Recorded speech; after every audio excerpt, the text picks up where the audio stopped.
যারা চাঁদাবাজি করো, মস্তানি করো, আমি বুঝি না তারা কি জাতের লোক, গায়ের রক্তটা কিসের, মানুষের রক্ত না পশুর রক্ত? চাঁদাবাজি করতে যাও কি জন্যে? একটা মানুষ বহু টাকা বহু কষ্ট করে জমি জমা বিক্রি করে ব্যবসা করতেছে, সেখানে যাইয়া আমাদেরকে 2 লক্ষ টাকা দিতে হবে। চাঁদাবাজ এবং মাস্তান যারা চাঁদাবাজি করতে যাও, মানুষের কাছে খয়রাত চাও, ওই ভিক্ষা করে খাওয়া অনেক ভালো।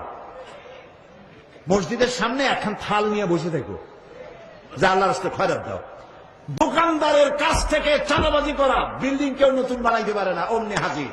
গলায় সোনার চেন, হাতে কতগুলা আংটি, তারপরে হাতে মোবাইল, গলায় সোনার চেন, শহরের মহা উল্লুক জানোয়ার। বলতেছে এখানে ইট ফেলাইতে পারবে না, রড দিতে পারবে না আমাদেরকে সান্দানা দিয়া। এটা কি মানুষ? বলেন মানুষ? এরা মানুষের সন্তান? এরা জানোয়ার, পশু। চাঁদাবাজ এবং মাস্তান সন্ত্রাসী, ইসলামে এদের কোন স্থান নাই। এদেশে যদি কোরআনের রাজ কায়েম হয়, সন্ত্রাসীদের মাথা কামাইয়া ঘোল ঢেলে দেওয়া হবে, যাতে মাথা ঠান্ডা থাকে। এই জন্য মাথা ঠান্ডা করিয়া বসে থাকবে। আর সকলের চাকরি দেওয়া হবে, কাজ করো আর খাও, চাঁদাবাজি করো না। শ্বশুরের কাছে চাঁদাবাজি করে, বউর কাছেও চাঁদাবাজি করে।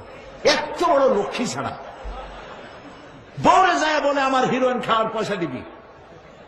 পত্রিকা আসছে না ভাই? কত বড় শয়তান, বউর কাছে চাঁদা চায়। আল্লাহ এইসব চাঁদাবাজ, মাস্তান, অপহরণকারী আর সন্ত্রাসী জানোয়ারদের হাত থেকে আল্লাহ এই দেশকে রক্ষা করুন। বলেন আমিন। চিল্লায় বলেন আমিন।